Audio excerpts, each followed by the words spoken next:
हनुमान जी अजर अमर यानी चिरंजीवी कैसे हुए? 8 महामानवों को पृथ्वी पर चिरंजीवी माना जाता है। अश्वत्थामा, बलि, व्यास जी, हनुमान जी, विभीषण, परशुराम जी, कृपाचार्य और महामृत्युंजय मंत्र के रचयिता मार्कंडेय जी। हनुमान जी के चिरंजीवी होने की कथा संक्षेप में सुनिए। आप यदि इस रहस्य को समझना चाहते हैं तो पूरे भाव से और धैर्य से पढ़ें और सुनें। कथा को कभी रामचरितमानस के चौपाइयों और रामायण के उद्धरणों के साथ विस्तार से भी सुनाऊंगी, उसमें आपको ज्यादा आनंद आएगा।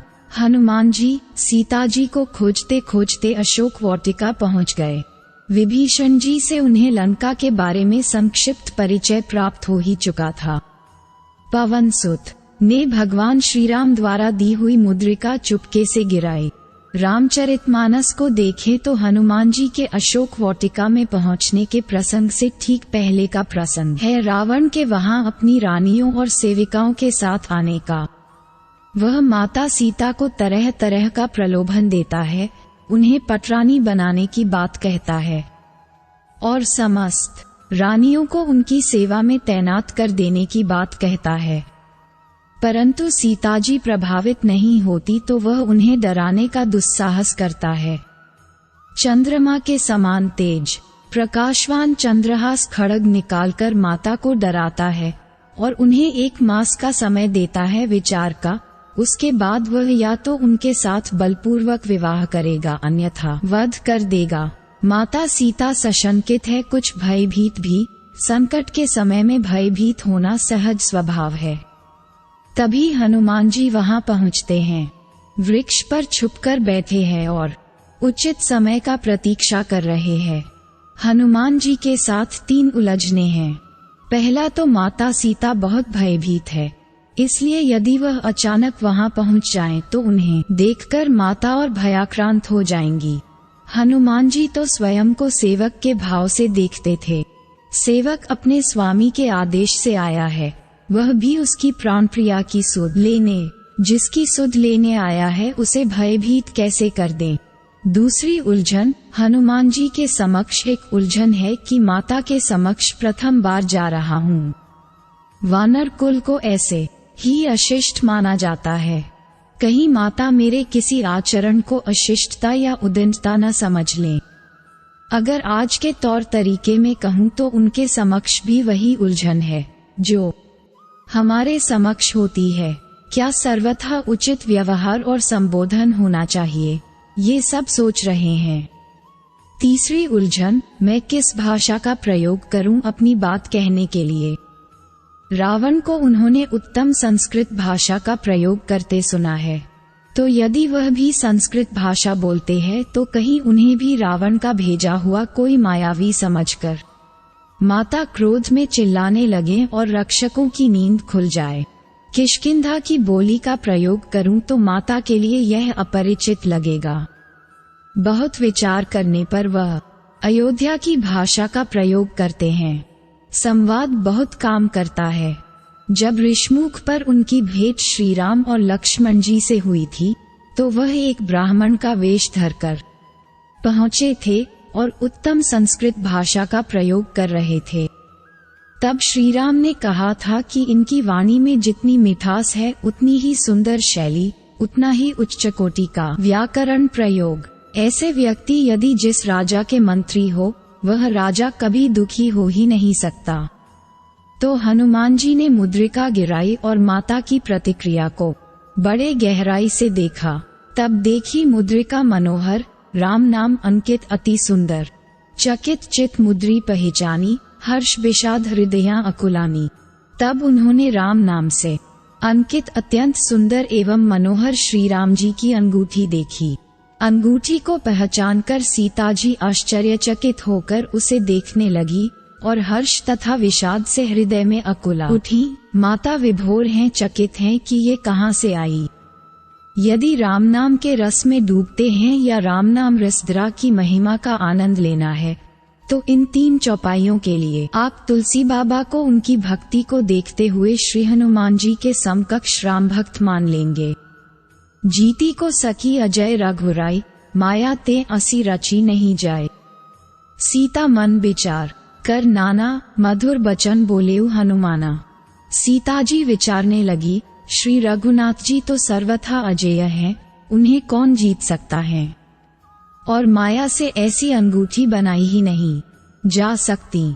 सीताजी मन में अनेक प्रकार के विचार कर रही थी। इसी समय हनुमान जी मधुर वचन बोले, रामचंद्र गुण बरने लागा, सुनते ही सीता कर दुख भागा।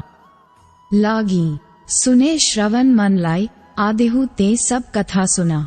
वे श्री रामचंद्र जी के गुणों का वर्णन करने लगे। सुनते ही सीता जी का दुख भाग गया।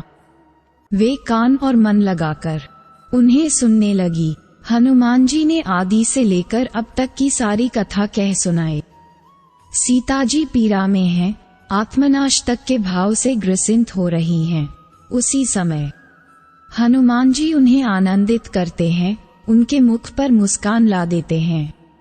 श्रवणामृत जेहि कथा सुहाय, कही सो प्रगट होती किन भाई। तब हनुमंत निकट चली गयौ, फिरी बैठी मन विस्मय भयौ। सीता जी बोली, जिसने कानों के लिए अमृत रूप ये सुंदर कथा कही, वह हे भाई प्रकट क्यों नहीं होता। तब हनुमान जी पास चले गए। उन्हें देखकर सीता जी मुख फेर कर बैठ गई। उनके मन में आश्चर्य हुआ।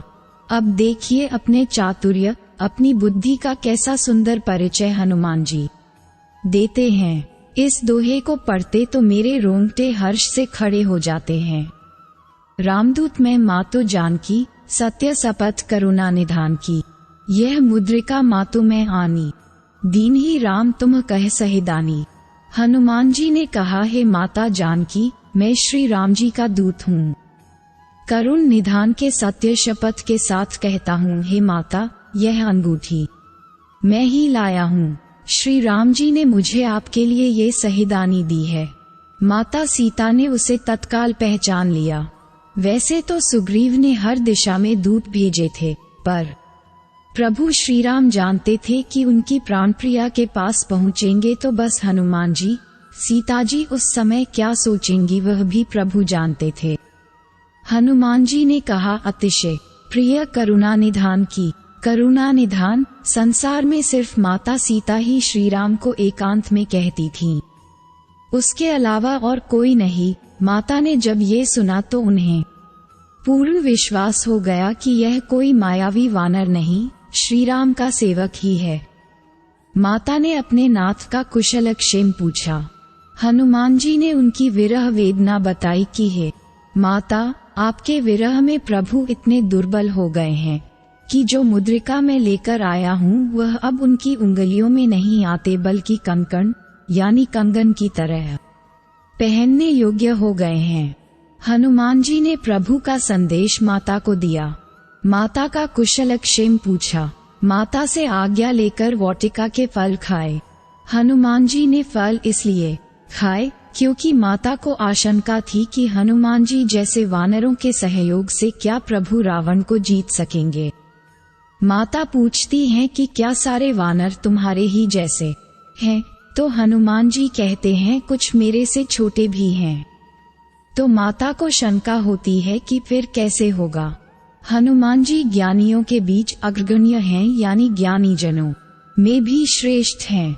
लंका पार करके वह अपने सामर्थ्य शक्ति का परिचय दे चुके हैं। अपनी बातों से माता को प्रभावित कर वाक शक्ति को सिद्ध कर चुके हैं। अब उन्हें अपने मित्रों साथियों की शक्ति का भी तो परिचय देना है।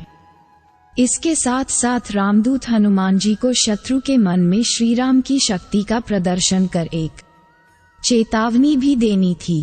राक्षसों के मन में प्रभु का भय न पैदा करें, ऐसा कैसे संभव था।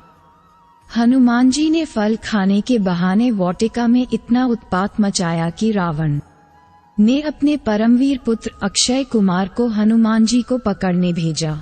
रावण का अजेय पुत्र अक्षय कुमार बजरंगबली के हाथों मारा गया। अक्षय जैसे वीर का वध एक वानर ने कर दिया, ये सोचकर रावण घबरा गया। उसने इंद्रजीत को हनुमान जी को पकड़ने भेजा। इंद्रजीत को भी हनुमान जी ने नाकों चने चबवा दिए। हारकर उसने पवन सुत पर ब्रह्मास्त्र चलाया। ब्रह्मास्त्र का मान रखने को हनुमान जी अल्प मूर्छा में आए तो नागपाश में इंद्रजीत ने उन्हें बांध लिया।